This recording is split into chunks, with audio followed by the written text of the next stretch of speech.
প্রিয় শিক্ষার্থী বন্ধুরা 2.2 এর 13 নম্বর অঙ্কটা দেখো। এটা একটা সৃজনশীল প্রশ্ন।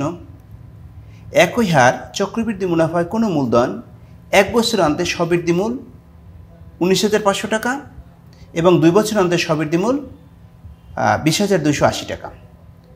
কয় বলছে মুনাফা নির্ণয়ের সূত্রটি লেখো। ক্ষয় বলছে মূলধন নির্ণয় করো।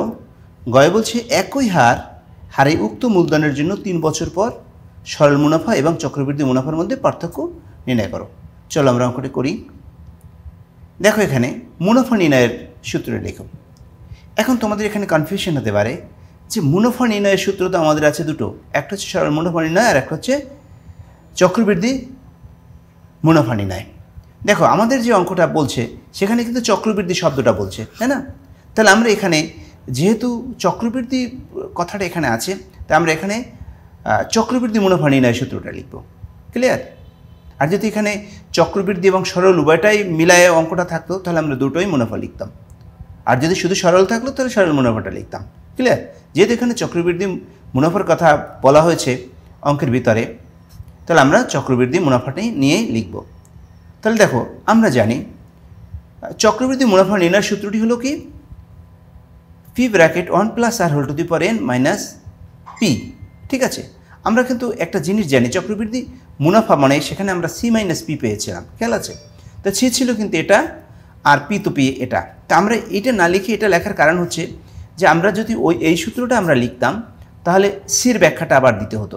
ঠিক আছে, এজন্য আমরা এটা আর লিখি নেই, আমরা সরাসরি এটা লিখলাম। এখন পি মানে কি আসল, আর হচ্ছে আমাদের মুনাফার হার, এবং এন হচ্ছে আমাদের কি সময়। ক্লিয়ার? তাহলে আমাদের এই যে মুনাফা নির্ণয়ের সূত্রটা আমরা পেয়ে গেলাম। শিক্ষার্থী বন্ধুরা দেখো তো এখানে বলছি একই হার চক্রবৃদ্ধি মুনাফায় কোনো মূলধন 1 বছর অন্তে, তার মানে 1 বছর শেষে স্ববৃদ্ধি মূলধন এত টাকা, আর 2 বছর অন্তে মানে 2 বছর শেষে স্ববৃদ্ধি মূল হচ্ছে এত টাকা। তাই একই হার, আমাদের কিন্তু এখানে মুনাফার হার এবং মূলধনের কথা বলা হয় নাই, বলছে নির্দিষ্ট কোনো মূলধন নির্দিষ্ট কোনো মুনাফায়। ঠিক আছে, তাহলে ওটা আমরা ধরি সেই নির্দিষ্ট মূলধন কত পি টাকা এবং মুনাফার হার R%। যেহেতু এখানে স্ববৃদ্ধি মূল বলছে তার মানে চক্রবৃদ্ধি মূলের কথা বলছে, তা আমরা জানি কি স্ববৃদ্ধি মূল C equal to P plus P bracket 1 plus r whole to the power n, যেখানে n কি n হচ্ছে আমাদের সময়। তাই সময় মানে n ইকুয়াল টু যদি 1 বছর বলি তাহলে 1 বছর অন্তে হয়, তাই n ইকুয়াল টু 1 হলে 1 বছর অন্তে মূলধন কত স্ববৃদ্ধি মূল এত, তাহলে লেখা যায় এই n ইকুয়াল টু 1 লিখে এটা লেখা যায়। ঠিক একইভাবে n ইকুয়াল টু যদি 2 লিখি তাহলে এখানে 2 আসে, তাই এটা 2 বছর অন্তে স্ববৃদ্ধি মূল বোঝায়। তাহলে এখানে 1 নম্বর এবং 2 নম্বর বলে আমরা এটাকে আইডেন্টিফাই করলাম। এখন 2 নংকে যদি আমরা 1 নং দ্বারা ভাগ করি তাহলে কি হয় 2 নংয়ের বামপক্ষ ভাগ 1 নংয়ের বামপক্ষ ইকুয়াল টু 2 নংয়ের বামপক্ষ ভাগ 1 নংয়ের বামপক্ষ করলাম। এখন দেখো পি আর পি কাটা যাচ্ছে, বাদ দেওয়া যাচ্ছে, এখানে 1 থাকতেছে এখানে 1 থাকতেছে। দেখো এখানে একটা আর এখানে আছে 2টা, তাহলে এখানে থাকতেছে 1 আর এখানে থাকতেছে 1 প্লাস আর এখানে দেখো 2টাকে যদি 780 দ্বারা কাটি তাহলে এখানে হয় 26 আর এখানে হয় 25। ঠিক আছে, তাহলে রইল কি 1 প্লাস আর ইকুয়াল টু 26/25, অর্থাৎ 1 প্লাস আর ইকুয়াল টু মানে 1 প্লাস আর ইকুয়াল টু 25/26। ঠিক আছে, তাহলে 1কে যদি আমরা ওপাশে নিয়ে নেই, এখানে আমরা সরল করলে 25 আসে লসাগু, তাহলে আর ইকুয়াল টু আসতেছে কত 25/1। ক্লিয়ার? তাহলে আমরা আর ইকুয়াল টু পেলাম 25/1। এটাকে যদি পার্সেন্টেজ দিই তাহলে আমরা জানি ভগ্নাংশকে পার্সেন্টেজ করতে হলে 100 দ্বারা গুণ করে পার্সেন্টেজ চিহ্ন দিতে হয়। এখন এটা যদি আমরা ক্যালকুলেশন করি এখানে আসে 4, তাহলে ইকুয়াল টু 4%, তার মানে মুনাফার হার কত 4%।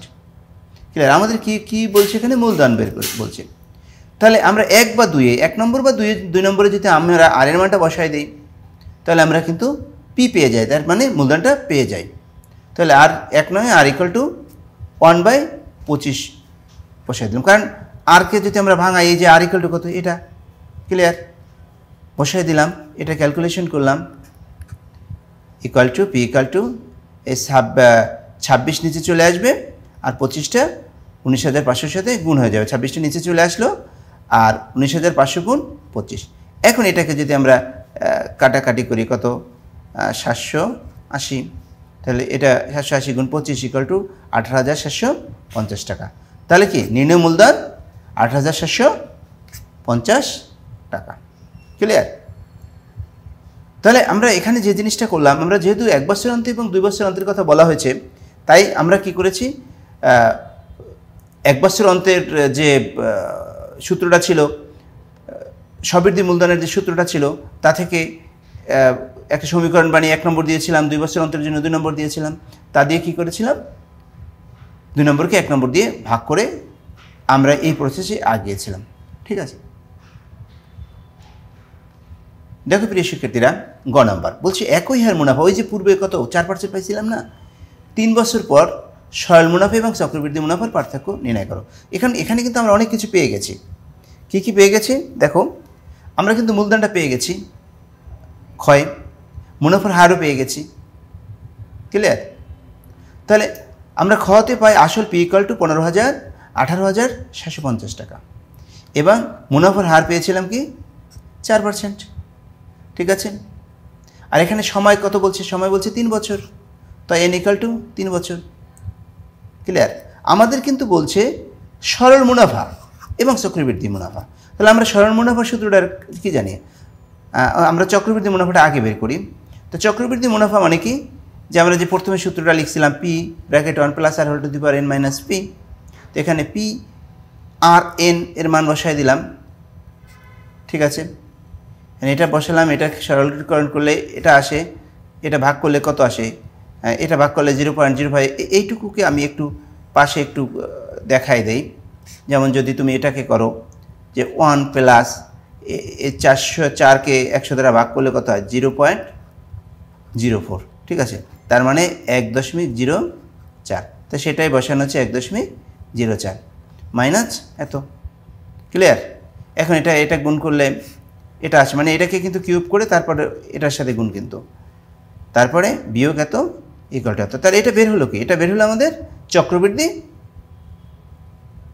মূলধন মুনাফা, সরি চক্রবৃদ্ধি মুনাফা। এখন আমাদের সরল মুনাফাটা বের করি। সরল মুনাফা হচ্ছে, আমরা জানি সরল মুনাফা equal to P N R. P এর মান আর এর মান এর মান আমাদের জানা আছে। ঠিক আছে? ইকুয়াল টু এত। পার্থক্য মানে কি, অর্থাৎ চক্রবৃদ্ধি মুনাফা বিয়োগ সরল মুনাফা, কারণ চক্রবৃদ্ধি মুনাফা কত বেশি, তাই বেশিটা থেকে সরল মুনাফা ছোটোটা বিয়োগ করে দেব। তা 3 বছর পর চক্রবৃদ্ধি মুনাফা এবং সরল মুনাফার পার্থক্য হচ্ছে এটা কি, চক্রবৃদ্ধি মুনাফা, এটা হচ্ছে সরল মুনাফা, ইকুয়াল টু 91.2 টাকা। তো নির্ণয় পার্থক্য হচ্ছে 91.20